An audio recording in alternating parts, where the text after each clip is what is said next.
Hi mga Zay! Welcome to my life and good morning everyone! Charis. Nandito ako nila Madam Ivan ngayon and sila Madam Ivan tsaka si Mother Ethan is umalis sila ngayon, may pinuntahan lang and ako naman is kakagising ko lang and good morning everyone and hindi pa ako naghihilamos.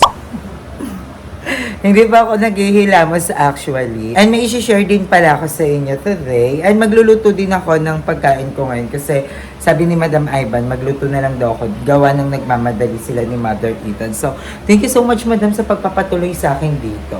And maghihilamos muna tayo para fresh. Ayun na, fresh! So, ang skincare routine ko dito is kung ano na lang po yung nasa CR. Minsan Kojic na may buhok.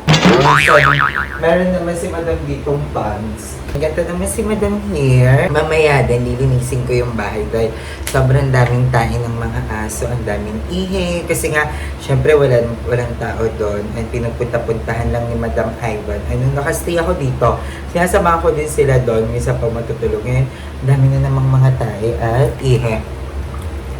Grabe, ang ganda ng skin ko ngayon, Jay. Alam niyo ba na minsan, sobrang napapabayaan ko yung sarili ko. Hindi ako nakakapag-skincare, hindi ako nakakatulog ng maayos, lagi akong puyat, diba? Pero, tingnan mo, ang ganda ng skin ko, Zay. Walang pagsasaem, eh. Tsaka pumayat ako. Nagtimbang ako. Hindi ko nga makita kung 56 ba ako o 58. Isa pa nga. Kasi, hindi ko makita. Ganun kalabo yung mata ko, Day. 58.2. 58.2 ako na dating 61. Kasi dami nagsasabi na ang takaw-takaw ko naman daw. Bakit ako pumapayat? Actually, isang beses lang ako kumakain sa isang araw. I'm done. So, ayun mga Zay, tapos na ako maghilamos and fresh.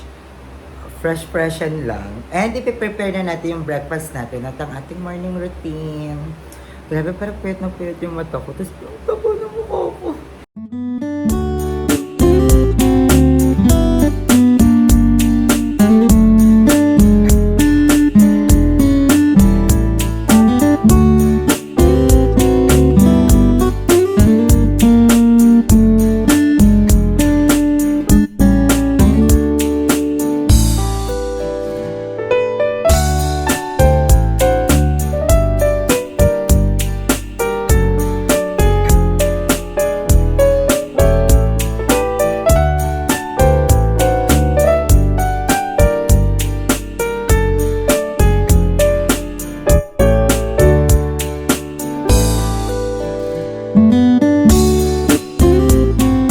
So ay mga Day, bago tayo mag-almusal is magtitake muna ako ng isang bottle ng Ultra Collagen drink. So, this is from the Diet Coach. And actually, ang naman ko nang naubos. This is my pang 30th Nauulit na din ako.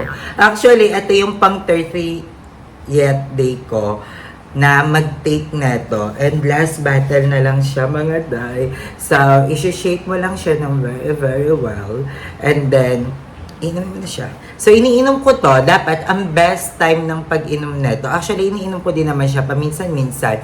30 minutes before bedtime. Maganda siya. Yun yung pinaka-best time na mag-inom ng ganito. Pero ako, tinitake ko siya sa umaga para hindi ko siya makalimutan. Actually, sobrang sarap neto. Ang lasa niya is mixed berries kasi mixed berries yung flavor niya. So, ito, per bottle is meron siyang 10,000 mg collagen, which is good kasi yun dapat yung collagen na natitake ng katawan natin everyday. Kasi base sa iba, sabi daw nila na dapat ang tinitake ng katawan natin na collagen per day is 7,000 to 10,000. And ito, per bottle niya is meron siyang 10,000 mg ng collagen. Actually, meron akong mga konting video nung tinatry ko siya. So, ayun yung journey ko.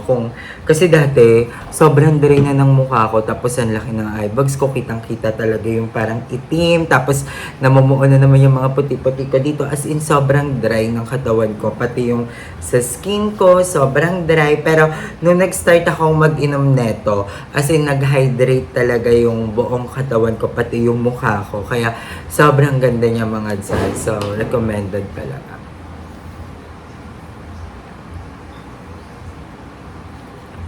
At sobrang sarap. Napakasarap. Ayan, from the diet coach. So, ayun mga day, bago tayo magkalimutan, isipapakita ko muna sa inyo yung naging journey ko sa pag-iinom ng ating Ultra Collagen drink. Pero, hindi naman siya everyday na video ko. Pero may mga video ako na tinitake ko siya. So, panoorin niyo yan. Basta ito na yung pang day 30 natin. So, napansin ko naman, gumanda naman yung balat ko. And, stress pa tayo niyan. One, taking off Ultra Collagen.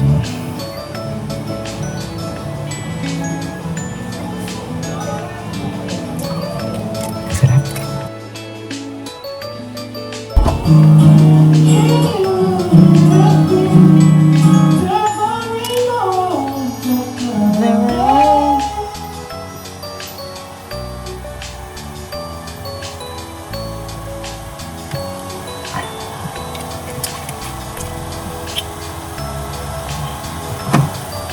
Three.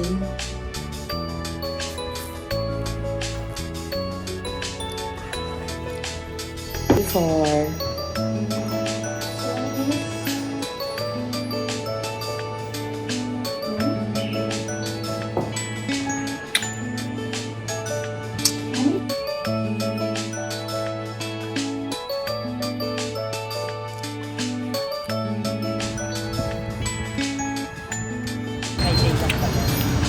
Sarap. Pak! Prak! Ano po yung first tayo? Brooklyn, New York, and the lobby of Staten Island. I started drag as a cosplayer, going to tiki conventions. And ang maganda pa dito kasi 8 bottles na siya per box. So, ayan siya. I-check out nyo na rin to. Maganda siya. Imagine, 10,000 mg na siya per bottle. Kanya talaga titipid sa collagen mga day. So, kuhang-kuha mo na yung tamang collagen mo per day. So, ang bongga. Kasi ang dami ding mga collagen, pero parang yung iba 2,000 mg lang, yung iba 5,000 mg lang, yung iba 3,000 lang. And ito ang ganda kasi 10,000 mg na siya. So, perfect. So, kukunin ko lang yung almusal ko and then babalik ako mga day. So, ayun mga day, kain tayo. And this is my, pang ilang day ko na ba dito sa Cavite?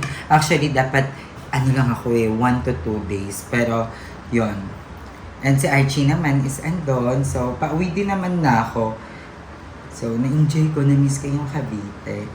Sabi nga ni Mama, nagka-video call kami. Sabi niya, gusto niya na rin daw umuwi.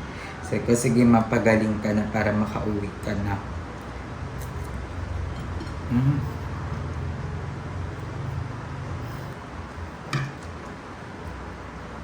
Ang sarap kasi ang lambot ng kanin. Actually, yung bigas ni Madam, Jasmine to. So, ang sarap. Yung kahit anong iulam mo, ang sarap. Kasi ang sarap ng kanin. Tapos sa tuyo, ay yung pinakagusto ko. Yung ulo, mami.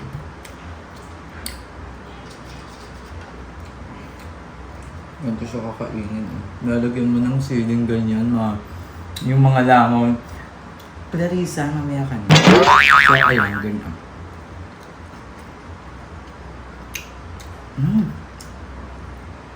Actually, matagal ko na itong ginagamit. Matagal na namin ginagamit.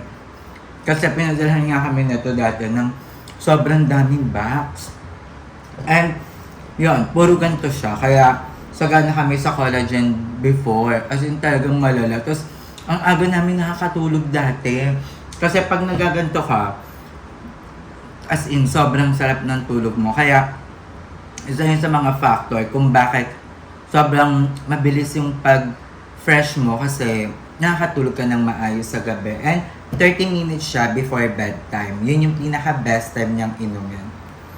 And maganda talaga na may tinitake kang collagen. Hindi lang dapat puro skincare. I mean, sobrang ganda ng glow ng katawan mo. Lalo na pag nagko-collagen ka, tapos nag-i-skincare ka pa. Ay, pinar. Kayo ba mga dad, pag kumakain kayo ng tuyo, tinatanggal niyo ba yung kaliskis? Kasi ang tinatanggal ko. Pero sila mama, sila papa, sila Archie, yan. Hindi nila tinatanggal yung kaliskis. Ako tinatanggal ko talaga. Ay mga day, nawalan tayo ng flash kasi ang init na daw ng phone ko. Pero malinaw pa naman siguro. So ayan, ng mga bata kami, kasi syempre dati nga nung mga bata kami, si Papa, parang mananalamin lang. So, parang freelance lang si Papa. And minsan may uwi, minsan wala. So, dati ang tawag na, lagi naming ulam tuyo, ulo ng manok, bagoong. Tapos, ang tawag namin dito, salmon. Sabi ni Papa, Aye, Arnel, bili ng salmon para makakain na. Tapos, ang tawag naman namin sa bagoong, corned beef. Corned beef. So, tas pag ang ulo ng manok, lechong manok. Lechong manok, wag ulo ng manok. Lechong manok dapat. Ganyan, para medyo masaya lang. Alam niyo, Bodoy, si Papa yung tao na kakampi ko sa lahat. Sa lahat, kasi siya yung nakakaintindi sa akin.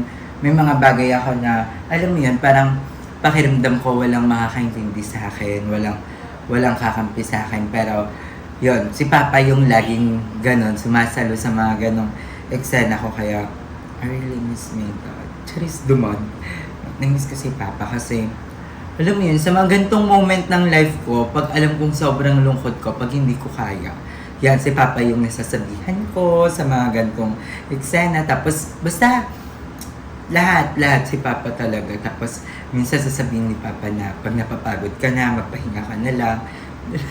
Tapos, sabihin niya na, okay lang yan. Kasi, yung pag-YouTube, may tamang panahon yan, may tamang oras. Kasi, dati, may times na parang, ayoko na talaga mag-YouTube. Before, buhay pa si Papa no. Kung papagod na ako pa, kasi nga parang nababash ako lagi.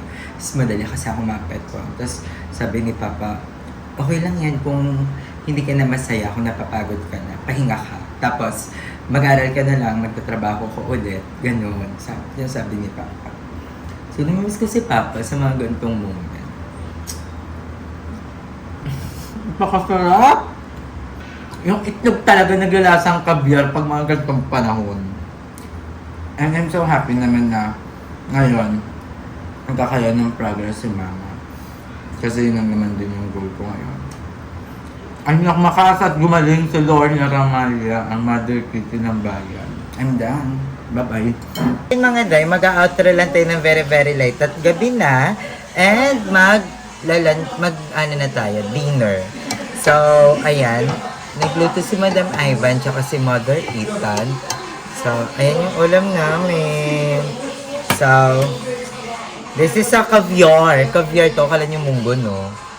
So, ayan, ang dami rin palang nagtatanong sa atin lately na kung bakit nasa Kaingin kami, doon na ba kami ulit titira, anong nangyari sa bagong bahay. So, ayan mga day, nasa Kaingin lang kami kasi nung time na sinugod namin si Mother is kailangan namin ng ospital na malapit talaga sa amin. So, doon ko na pinunta si Mama kasi doon naman yung doktor ni Mama. At the same time, alam mo yun, yung parang solo na namin yung ospital, solo na namin kung ano yung mga dapat gawin. Kaya, yon, doon na namin sinugod si Mama. So, first bite. Oh, kabyar.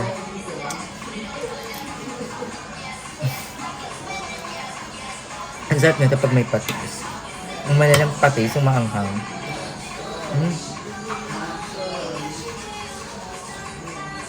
Kaya mga day, itry nyo na rin ang ating Ultra Collagen drink from the Diet Coach.